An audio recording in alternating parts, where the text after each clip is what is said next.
오늘은 하나님 사랑은 곧 이웃사랑이라는 제목의 말씀인데요.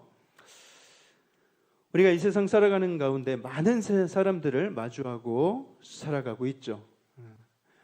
이 공동체의 삶 속에서, 이 거대한 공동체의 삶 속에서 하나님께서 우리를 어떻게 부르셨는지, 어떤 삶을 기대하고 계신지, 어떤 마음으로 서로를 대해야 되는지, 오늘 이 예수님의 말씀을 통해서 함께 배우고 깨닫고 결단하는 시간이 되길 바랍니다. 오늘 본문 누가복음 10장 말씀입니다. 누가복음 10장을 펴시기 바랍니다.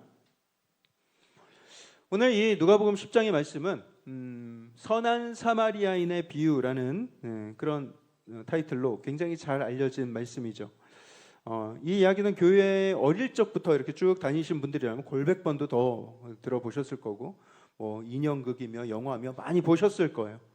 심지어 교회를 한 번도 다니지 않아 본 사람도 이 이야기는 너무 유명해서 들어본 적이 있으실 것입니다. 그만큼 굉장히 잘 알려진 예수님의 비유인데, 예수님의 이 비유를 통해서 우리에게 무슨 메시지를 전하고자 하셨을까? 우리가 어떤 삶을 살기를 원하시면서 주신 말씀인가? 이 말씀에 더 깊이 들어가서 그것들을 한번 살펴보도록 하겠습니다. 오늘 본문 누가복음 10장 25절부터의 말씀입니다. 우리 한 목소리로 함께 읽어보도록 하겠습니다. 10장 25절 시작. 어떤 율법교사가 일어나 예수를 시험하여 이르되 선생님, 내가 무엇을 하여야 영생을 얻으리이까? 지금 누구의 질문입니까? 누가 물었어요?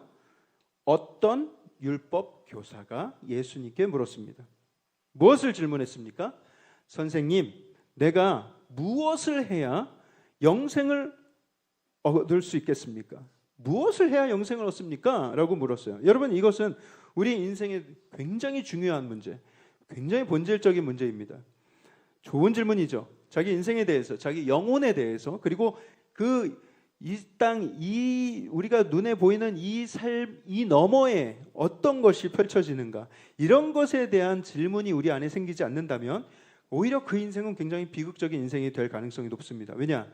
영원한 삶에 대해서, 또 영생에 대해서, 하늘나라에 대해서 생각하지 않는다면 우리는 이 땅에서 눈에 보이는 것만 매달려 살게 되기 때문이에요. 눈에 보이는 것만 붙들고 그것을 위해서 살아간다면 그 끝은 뻔합니다. 굉장히 허무할 거예요. 굉장히 나중에 이게 다였어? 이게 전부야? 라는 그런 허망함을 느끼게 될 것입니다. 선생님, 내가 무엇을 하여야 영생을 얻겠습니까? 영생이 중요하다는 것을 이 사람은 잘 알고 있어요. 정말 좋은 질문인데, 문제는 이 질문을 한 이 율법 교사가 순수한 마음으로 예수님께 물은 게 아니었다라는 데 있습니다. 방금 읽으신 25절에 어떤 의도를 가지고 물었다고 기록합니까? 예수를 시험했다. 예수를 시험하면서 물었다. 여기서 이 시험이란 말은 상대방의 권위와 진정성을 무너뜨리기 위해서 의도적으로 이런 질문을 던졌다라는 거예요. 다시 말해서 이 율법 교사가 이 예수란 사람이 랍비로서 구원과 영생에 대해서 제대로 알고 있나를 검증하려는 차원을 넘어서 예수님을 걸고 궁지에 빠뜨리려는 그런 의도로 질문을 했다는 거예요. 그런 악한 의도 예수님의 눈에 보였을까요? 안 보였을까요? 다 보이죠. 예수님이 그에게 어떻게 대답하십니까? 26절을 보세요. 26절에 함께 읽습니다. 시작. 예수께서 이르시되 율법에 무엇이라 기록되었으며 네가 어떻게 읽느냐? 율법에 뭐라고 써있든 너 율법 교사니까 너 율법 잘 알지 않니? 너는 그것을 어떻게 읽고 어떻게 이해했는데? 라고 율법 교사에게 되묻습니다. 그에게 공을 넘기신 거예요. 그러자 이 율법 교사가 속으로 신이 났을 거예요. 왜냐? 자기 전공 분야지 않습니까? 자기의 율법 지식을 뽐낼 기회가 생겼습니다. 사람들 앞에서. 율법 교사가 뭐라고 대답하죠? 27절 함께 읽습니다. 시작. 대답하여 이르되 내 마음을 다하며 목숨을 다하며 뜻을 다하며 주 너의 하나님을 사랑하고 또한 내 이웃을 내 자신같이 사랑하라 하였나이다. 네, 여러분 방금 이 구절, 여러분 구약의 모든 율법들을 냄비 하나에 때려놓고 더 이상 졸일 수 없을 때까지 졸이고 그 마지막 엑기스, 마지막 그 어떤 덩어리가 딱 나온다면 딱 요 두 덩어리가 나옵니다. 하나는 하나님 사랑, 또 또 하나는 이웃사랑.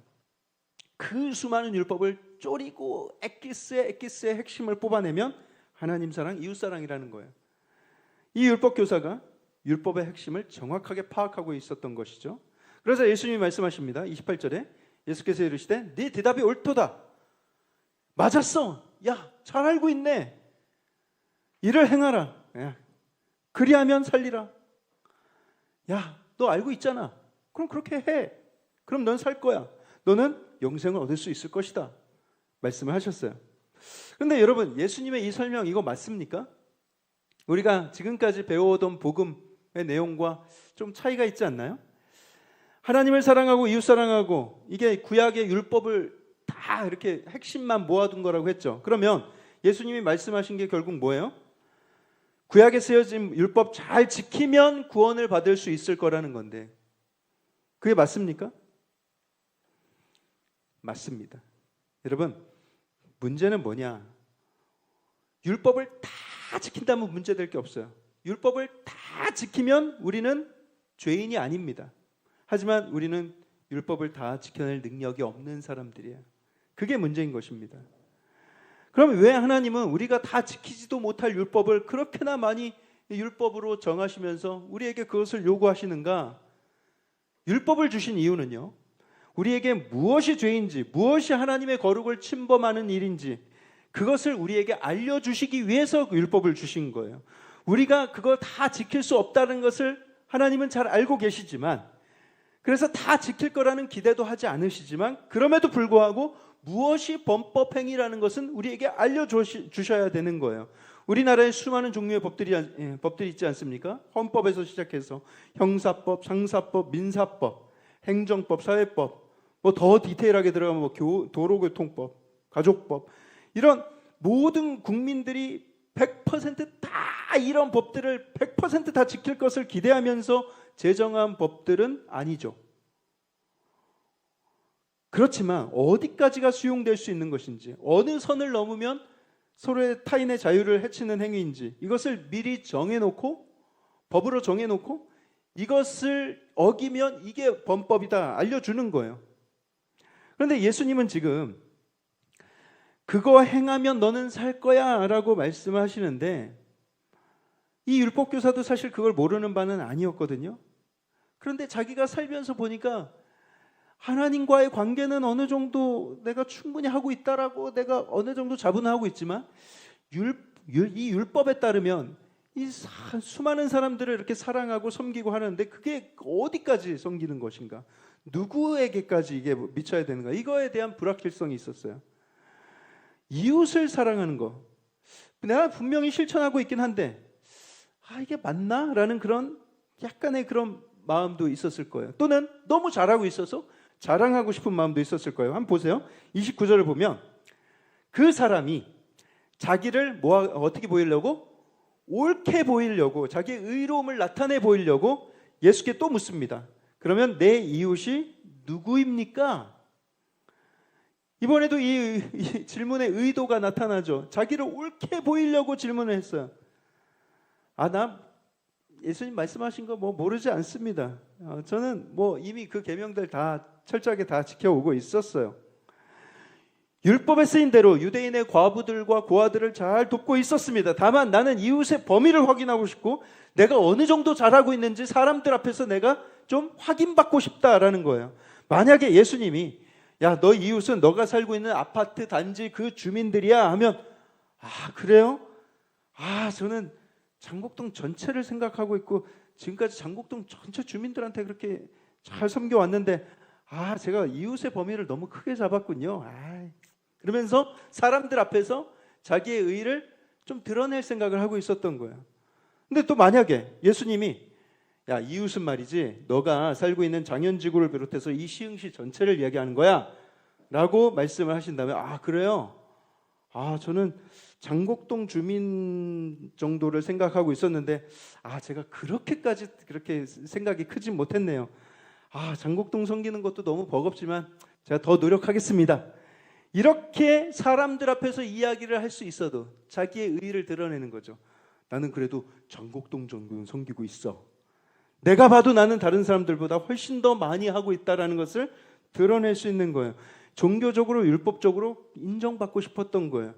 여튼 뭘 해도 다 이런 식으로 계산하고 행동 하나하나에 의도를 담는 인생, 참 피곤한 인생이죠. 근데 여러분, 혹시 여러분들도 궁금하지 않으십니까? 도대체 성경에서 이웃을 어디까지 규정하고 있는가? 성경에서 말하는 이웃은 어디까지인가? 누구인가?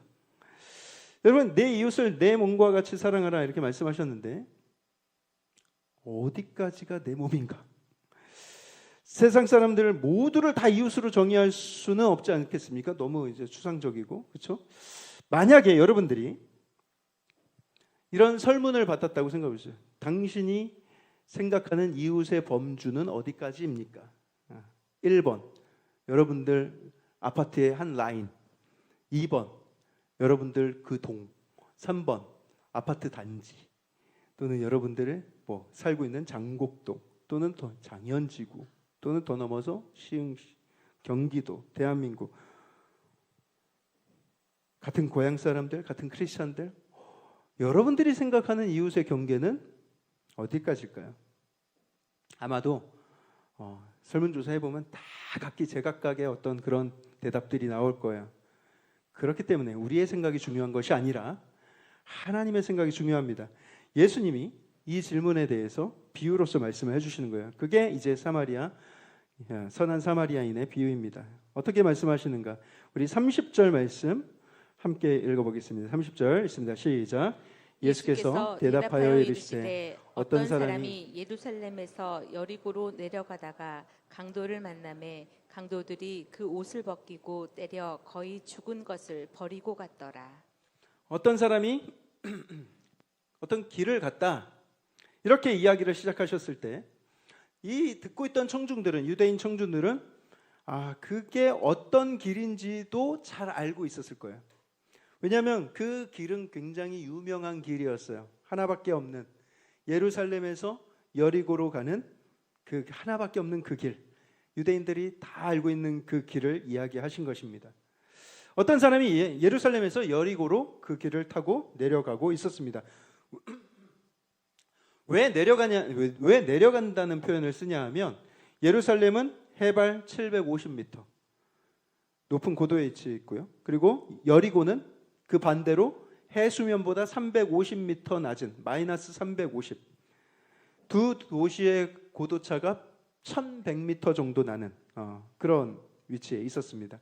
그리고 그 두 도시를 연결하는 길은 27km.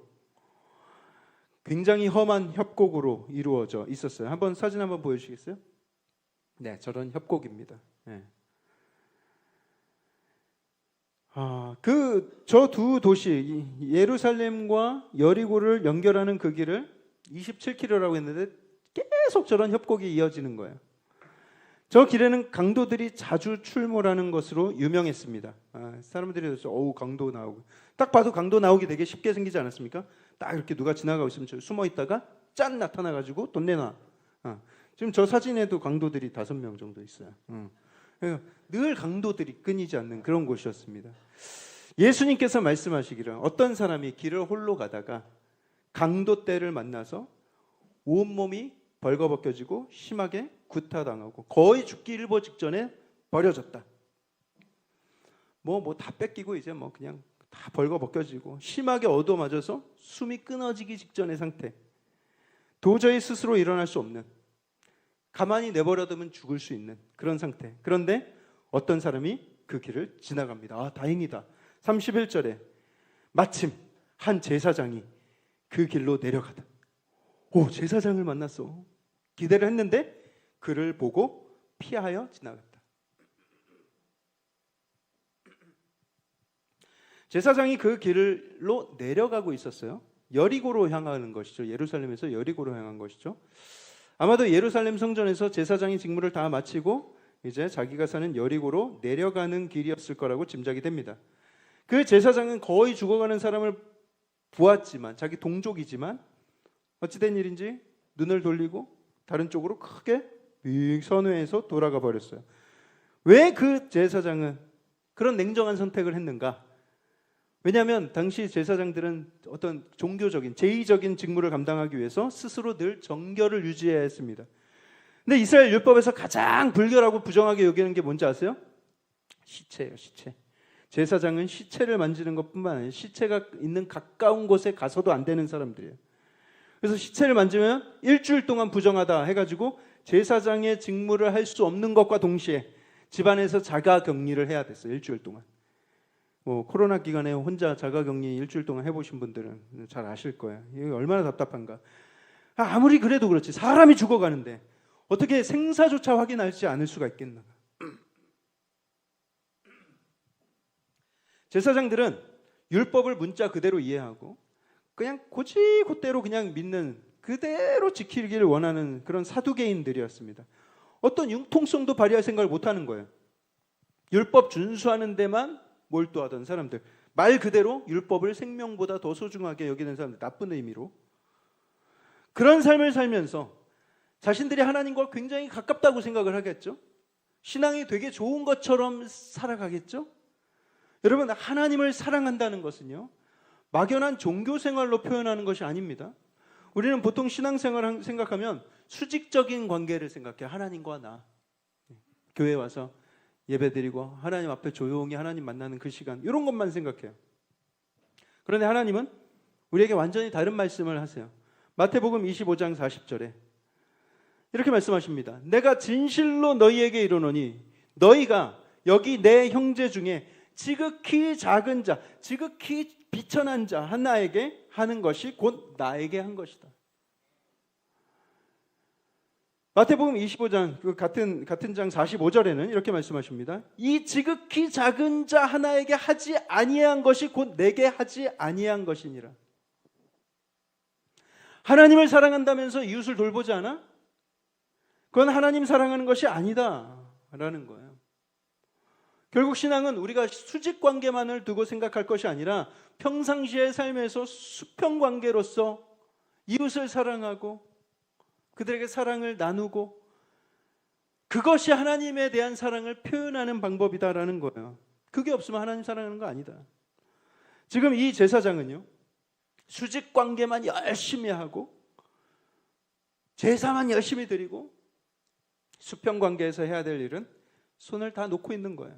이 모습이 오늘날 저와 여러분들의 모습, 오늘날 교회의 모습이 아닌지를 우리가 심각하게 돌아보길 원합니다. 자, 그렇게 이 사람이 버려져 죽는가 했는데 다행히 한 사람이 또 지나가요. 할렐루야. 32절에 한번 보겠습니다. 32절에 함께 읽습니다. 시작. 또 이와 같이 한 레위인도 그곳에 이르러 그를 보고 피하여 지나가되, 누군가 오길래 희망을 또 이렇게 가지게 됐어요. 이 청중들이 그래, 그래, 누군가 또 도와주겠지. 그런데 이번엔 레위인이에요. 그런데 이 사람 또한 피 흘린 사람을 발견하고는 또 피해서 이렇게 다른 쪽으로 지나갔습니다. 레위인도 제사장과 마찬가지로 성전의 일을 감당하던 사람들이었어요. 제사장과 똑같은 이유로 피해갔을 것입니다. 우리는 이들의 이런 행동이 이해가 잘 되지 않지만 당시 이스라엘 백성들은 그 종교인들 뭐 하는 짓이 다 그렇지 뭐, 꽉 막힌 그런 종교인들의 행동에 이미 익숙한 이 사람들은 별로 놀라지도 않았을 거예요. 예수님께서 말씀하시는 바가 무엇인가? 율법과 형식만 가지고는 사랑도 불가능하고 구원도 불가능하다. 그들이 지나친 이유가 무엇 때문이었어요? 율법 때문이었어요. 네. 그들의 어떤 그 냉정함 때문이 아니라는 거예요. 그들의 어떤 남들에게 관심이 없고 이기적인 성공 이런 것 때문이 아니라 율법 때문에 안 도와준 거예요.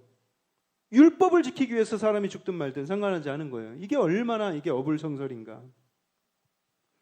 자기의 의를 드러내고 자기 만족으로 살아갈 수는 있겠으나 여전히 마음 가운데 포기하지 않는 자기 이기심과 자기의 의와 자기 더러운 것들로 그냥 가득 찬 채로 살아가게 되는 것이죠.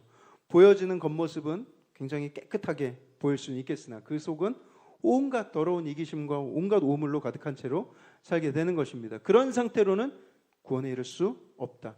종교성이 아무리 훌륭하게 갖춰져도 그것은 그냥 겉만 번지르르 할 뿐이다 라는 거예요.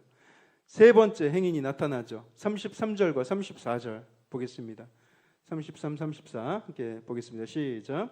어떤 사마리아 사람은 여행하는 중 거기 이르러 그를 보고 불쌍히 여겨 가까이 가서 기름과 포도주를 그 상처에 붓고 싸매고 자기 짐승에 태워 주막으로 데리고 가서 돌보아 주니라. 앞서 제사장과 레위인이 그냥 스쳐서 지나갔지 않습니까? 그때 청중들은 속으로 그래, 그 인간들은 그러고 남아, 종교인들은 다 그래, 썩었어. 이제 그 공경에 처한 사람들을 구해줄 세 번째 사람이 누가 될지에 대해서 관심을 기울이고 있었을 거예요. 그 종교인들이 아니라면 이제는 우리 같은 평범한 사람들, 평범한 유대인들이 등장하겠지? 그런데 예수님은 그 사람들의 모든 예상을 다 깨고 사마리아인을 등장시켰어요. 33절을 보시면 이 이야기 속에 이 사마리아인은 그 길을 내려가는 것이 아니라 왜 가는 거예요? 그 길을 뭐 하고 있었다? 여행하고 있었어요. 애초에 뭐 예루살렘 성전, 뭐 종교적인 제의, 뭐 제사 전혀 상관없는 목적으로 그 길을 가고 있었던 거예요. 율법과 종교는 오히려 상관이 없는 사람이었어요. 여러분, 사마리아 사람들은 어떤 사람들입니까? 이 유대인들과 이 사마리아인들의 갈등은 우리가 상상하는 것 이상입니다. 이 둘의 갈등은 분열 왕국 이후에 이제 시작이 됐는데, 이스라엘이 남북으로 갈려진 이후에 북이스라엘 사람들이 자기들만의 산당을 세우고 하나님께 제사를 지냈어요. 아니, 남유다에 예루살렘에 하나님의 성전이 지어져 있는데, 솔로몬의 성전이 있는데, 아니 저것들이 지들 멋대로 막 성당을 지어가지고 하나님을 예배해? 야, 그거 하나님이 받겠냐? 그러면서 막 조롱하고, 또 북이스라엘 사람들은 그럼 뭐 어쩌라는 거냐? 그러면서 막 또 싸우기 시작했어요. 서로에게 거부감과 멸시를 주고받았습니다. 그런데 나중에 북이스라엘이 아수르에 의해서, 아수르 제국에 의해서 멸망하게 됩니다. 그러고 난 다음에 이 유다 사람들이 이 사마리아 사람들을 더 멸시를 했는데, 왜냐하면 이 아수르 제국은 자기가 쳐들어가는 그 식민지들을, 그 백성들을 잡아다가 강제로 여기저기 뿔뿔이 이주를 시켜버려요. 그리고 외국에 살던 외국인들을 또 이 지역으로 또 이렇게 와서 살게 만들어요. 그러니까 이 아수르 제국의 지배를 받는 모든 식민지들은 다 민족이 막 여기저기 섞이고, 언어가 섞이고, 문화가 섞이고, 막 그러면서 막 우상 숭배가 막 들어오고, 언어와 문화를 희석시키는 거예요. 희석시키는 거예요. 자기 말 잘 듣게 하기 위해서, 봉기를 일으키지 않게 하기 위해서. 그게 아수르의 식민 정책이었어요. 그런데 이 남유다에서 이 베냐민 지파와 유다 지파 사람들이 이 북이스라엘 사람들을 보니까, 아니 저 인간들은 아브라함의 자손, 이 선택받은 민족이라 해놓고 저렇게 막 피를 섞으면서 다른 민족하고 저러고 살아. 저 멍멍이들, 저것들은 이제 우리랑 같은 종족이 아니다. 우리가 이제 상종하지 못할 사람들이다. 어떻게 저렇게 살 수가 있어? 그러면서 그들을 무시하고, 한때 이스라엘의 12지파 다 형제였지만 그때부터 막 개로 여기고. 그래서 사마리아가 뭐예요? 북이스라엘의 수도예요. 그 사마리아인들 하면 막 경멸과 혐오의 대상으로 바라보고 살았던 것입니다. 그렇게 막 감정의 골이 막 깊어지는 어느 날 더 큰 사건이 터졌는데, 예전에 제가 이 사건에 대해서 말씀드린 적이 있는데, 한 유대인이 6월절 명절을 지키러 예루살렘으로 가다가 살해를 당했어요. 아까 그런 그 길가에서 살해를 당했어요. 그런데 유대인들이 사마리아 사람을 여럿을 잡아다가 복수합니다. 잡아다 죽인 거예요, 사마리아 사람들을. 그러자 사마리아 사람들이 또 열받아가지고 시체도 아니고 시체 그 뼈 가루를 성전 안에다 다 뿌려버렸어요. 예루살렘 성전 안에다. 그 해에 유대인들이 유월절을 지킬 수가 없었습니다. 유월절을 지킬 수 없는 것은 이 유대 민족에게 너무나도 큰 충격이었어요. 초유의 제사 중단 사태가 벌어진 거예요. 이것이 예수님이 지금 이 비유를 말씀하신 시점에서 한 20여 년 전, 예수님이 한 10살 정도 되었을 때 벌어진 사건이에요. 성전을 가장 거룩하게 여기던 유대인들에게 씻을 수 없는 상처와 충격이 있었습니다. 20여 년이 흘렀지만 여전히 그들 마음속에는 뼛속 깊은 증오심과 복수심이 가득해 있었어요. 예수님이 이 이야기에서 세 번째 행인으로서 그냥 평범한 유대인을 등장시키실 줄 알았는데 너무나 파격적이고 사마리아 사람을 등장시키시더니 이 사마리아 사람이 그 강도당에서 죽어가는 사람에게 놀라운 선을 베풀었다고 말씀하시는 거예요. 심지어 이 사마리아 사람은 형식적으로 도운 것도 아니에요. 앞서 두 사람이 인간적으로 최소한의 도리도 안 하는 그런 사람들인 반면에 이 사마리아 사람은 인간적인 도리뿐만 아니라 그 이상의 자비를 베풉니다. 우리 34절과 35절을 다시 한번 34절 다시 한번 읽고 35절까지 함께 읽겠습니다. 시작. 가까이 가서 기름과 포도주를 그 상처에 붓고 싸매고 자기 짐승에 태워 주막으로 데리고 가서 돌보아 주니라. 그 이튿날 그가 주막 주인에게 데나리온 둘을 내어주며 이르되 이 사람을 돌보아 주라. 비용이 더 들면 내가 돌아올 때에 갚으리라 하였으니. 그 당시 굉장히 귀한 기름과 포도주를 상처에 아낌없이 붓고 자기가 타던 당나귀에 실어서 주막으로 옮기는 거예요. 이튿날 2데나리온을 그 여관 주인한테 주면서 끝까지 책임져 달라고, 돈이 부족하면 내가 더 얼마든지 더 지불하겠다고 약속까지 했어요. 2데나리온, 당시 장정의 이틀치 임금입니다. 그의 마음에 놀라운 긍휼과 사랑이 있었던 거예요. 보세요. 앞선 두 사람은요, 31절, 32절, 33절에 계속 반복되는 동사가 있어요. 31, 32, 33. 그 죽어가는 사람을 보았다. 보고. 근데 여러분, 보는 것만, 시선이 머무는 것만으로는 부족합니다. 같은 것에 시선을 두었지만 그 보는 것은 사람마다 다 달라요. 사람은 그 마음에 무엇이 있는가가 눈에도 보입니다. 그 마음에 사랑과 긍휼이 가득하면 그 사람의 생명의 위태함이 보입니다. 상대방의 결핍과 피로가 보이고 그 사람의 고통이 같이 느껴지는 거예요. 하지만 내 안에 이기심과 율법주의와 자기 의로 가득한 사람은 그 사람이 그냥 부정하고 더럽게만 여겨지는 거예요. 저 사람 건드리면 율법을 어기게 돼.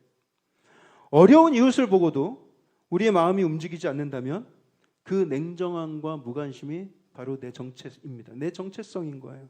여러분들이 어려운 사람을 보고 마음이 움직이지 않아요? 긍휼한 마음이 생기지 않아요? 여러분들 마음에 무엇으로 가득 차 있는지를 한번 잘 돌아볼 수 있어야 돼요.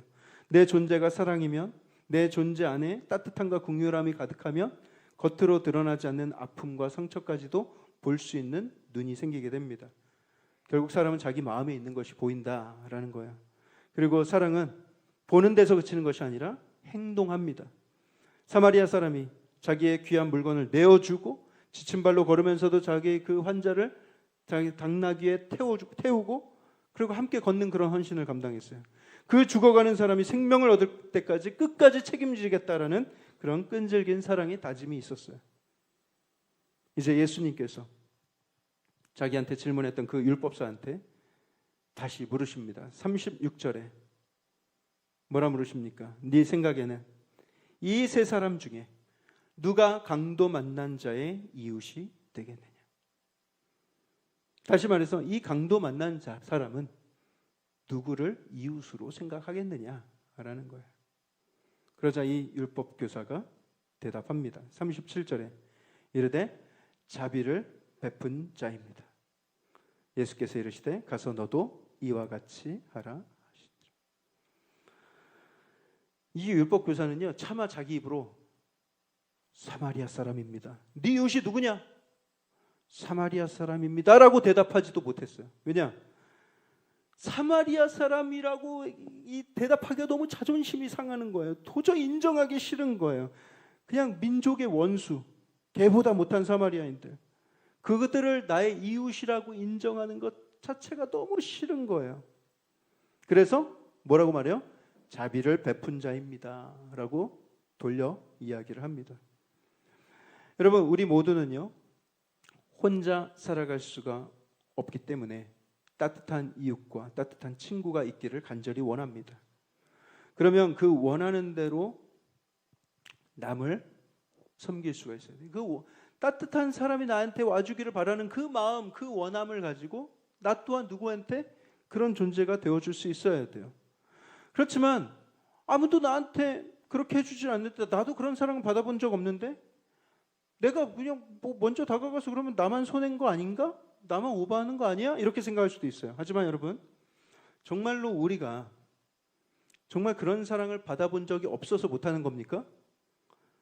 오늘 이 비유에서 이 사마리아인 누구와 많이 닮아 있지 않습니까?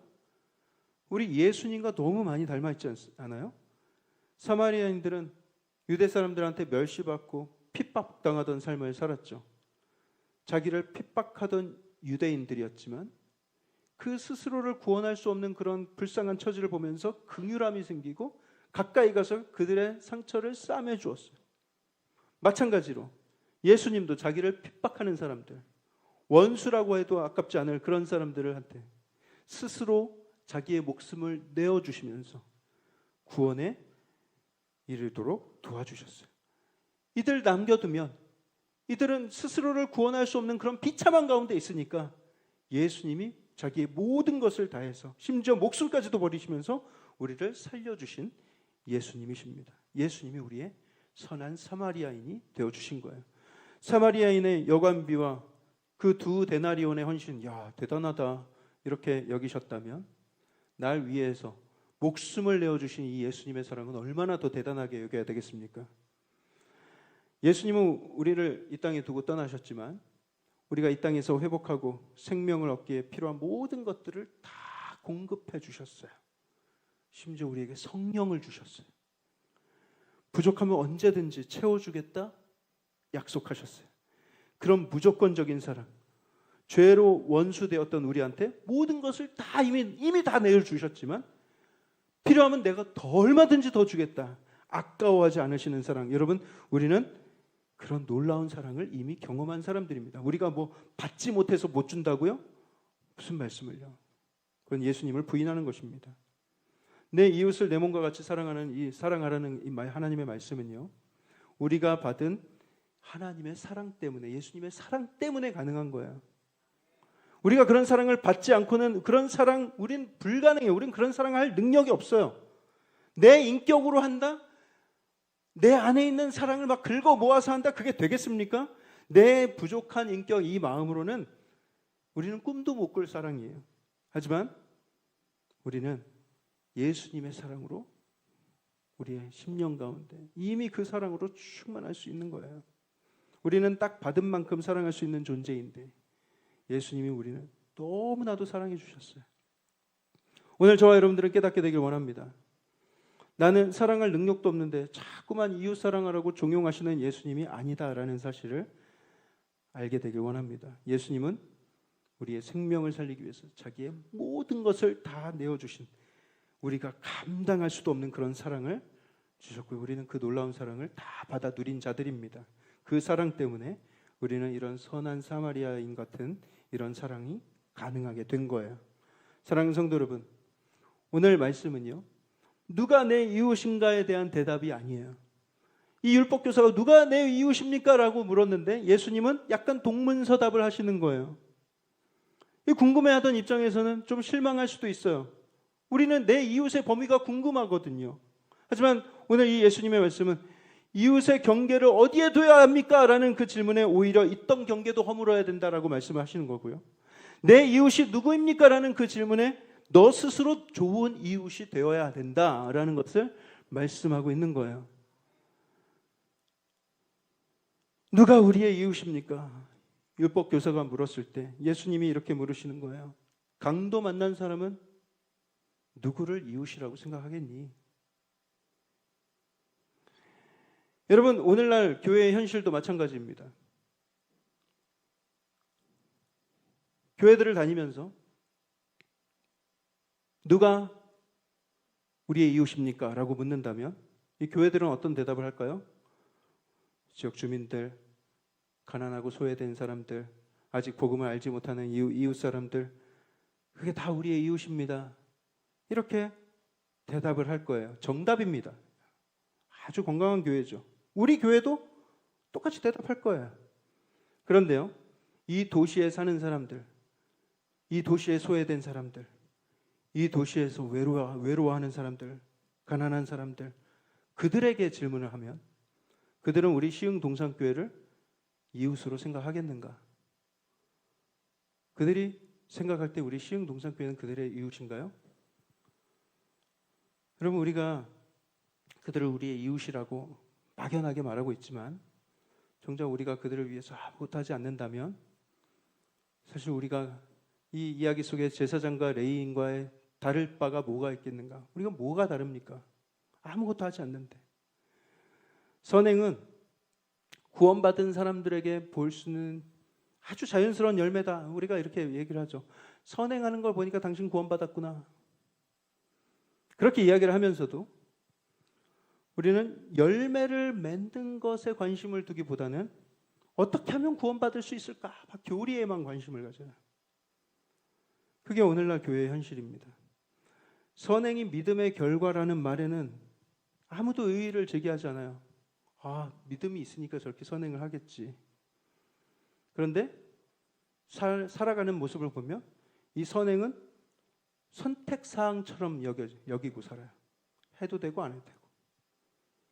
그게 오늘날 교회의 모습이라는 거예요. 여러분, 이웃을 내 몸과 같이 사랑하라라는 이 예수님의 말씀은 사랑하라 명령입니다. 선택할 수 있는 게 아니에요.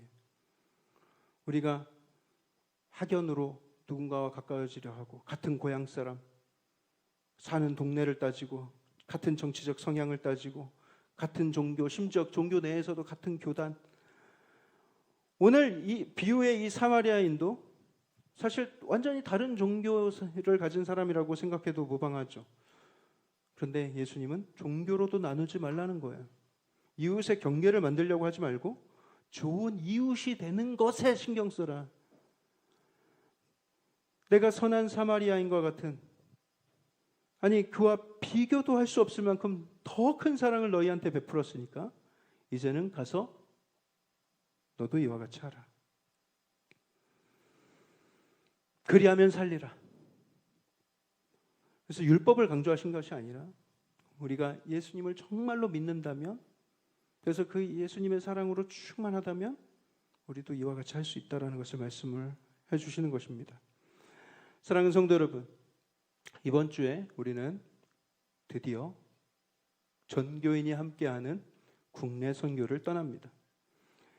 이 선한 사마리아인의 비유가 결코 추상적인 이야기가 아니라 우리가 실천해야 될 삶의 모습을 기억하면서 떠나야 돼요. 이번에 국내 선교를 준비하면서 제 마음에 이런 생각이 들었어요. 아니 우리 교회 재정도 맨날 이렇게 간당간당하고 어쩔 때 막 마이너스가 나가지고 막 내가 불안한데 잠이 안 올 때도 있는데, 과연 그곳에 그 섬에다가 이 많은 물자와 이 많은 재정을 투입해야 될 이유가 있나? 잠깐의 의심했죠. 잠깐 생각했어요. 잠깐 생각이 들었어요. 근데 그때마다 하나님께서 저에게 주신 감동은, 야, 무슨 소리냐? 섬길 수 있는 것이 복이지. 갈 수 있는 것이 복이지.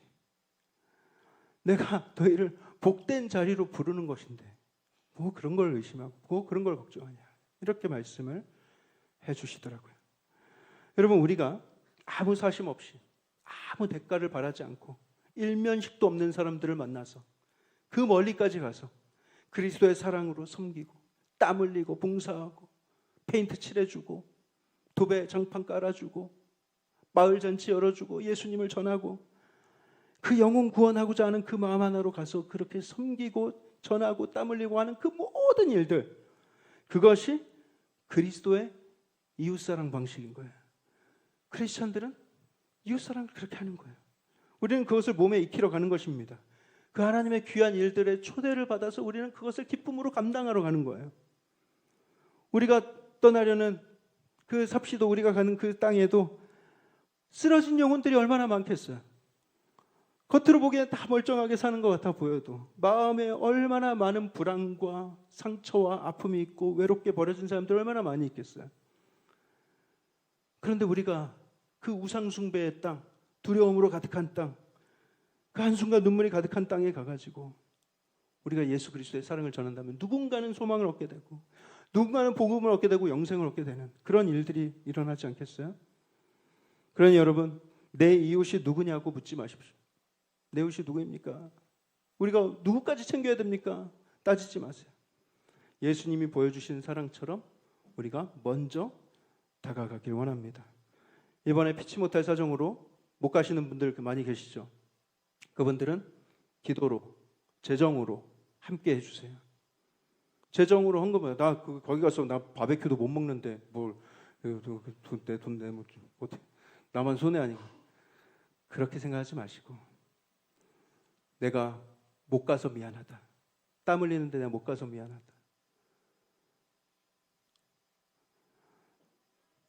그 영혼 살리는 일에 쓰임 받을 수 있는데 내가 못 가게 돼서 너무 안타깝다. 이런 마음으로 그렇지만 내가 기도로 물질로 내가 후원할 수 있을 것 같이 하겠다. 그래서 이번 선교가 말 그대로 전교인이 함께하는 선교가 되길 원합니다. 이번 선교에서 우리가 해야 될 일은 사마리아인이 보여준 그 따뜻한 그런 걸음, 따뜻한 말 한마디, 작은 헌신, 작은 봉사입니다. 우리의 그런 미소 한 번, 작은 손길 한 번이 누군가의 생명을 붙들 수도 있다는 거 여러분 꼭 기억하시고 우리의 그런 작은 순종 하나가 굉장히 누군가에게 큰 용기와 소망을 줄 수 있다는 것을 기억하시길 바랍니다. 혹시 가서도 이런 마음이 들 수 있어요. 왜 피곤한데 왜 자꾸 나와서 봉사하라고? 이 일을 한다고 이게 뭐 엄청난 열매가 있을 거야? 이게 무슨 의미가 있을까? 그런 생각이 들 수 있어요. 하지만 기억하십시오. 진정한 사랑은 내게 유익이 되냐 안 되냐를 따지는 게 아니에요. 진정한 사랑은 예수님처럼 그냥 다가가서 움직이는 거예요. 이번 국내 선교가 우리 시흥 동산교회 선한 사마리아인이 되는 그런 아름다운 복의 기회가 되길 원합니다. 이번 한 주 여러분들 마음을 새롭게 하십시오. 우리 시흥 동산교회가 그 삽시도 주민들의 좋은 이웃이 되어주기로, 좋은 친구가 되어주기로 결단하시길 바랍니다. 가서 너도 이와 같이 하라. 그리하면 살리라. 그 주님의 말씀을 기억하시고 하나님, 이 이웃을 섬기는 것이 내가 하나님 섬기는 방식입니다. 하나님, 이 이웃에게 내가 하는 이 작은 섬김이 하나님께 드리는 것입니다라는 그 고백을 가지고 우리 온 성도가 다 함께 마음을 모아 이 일에 동참하게 되기를 축복합니다.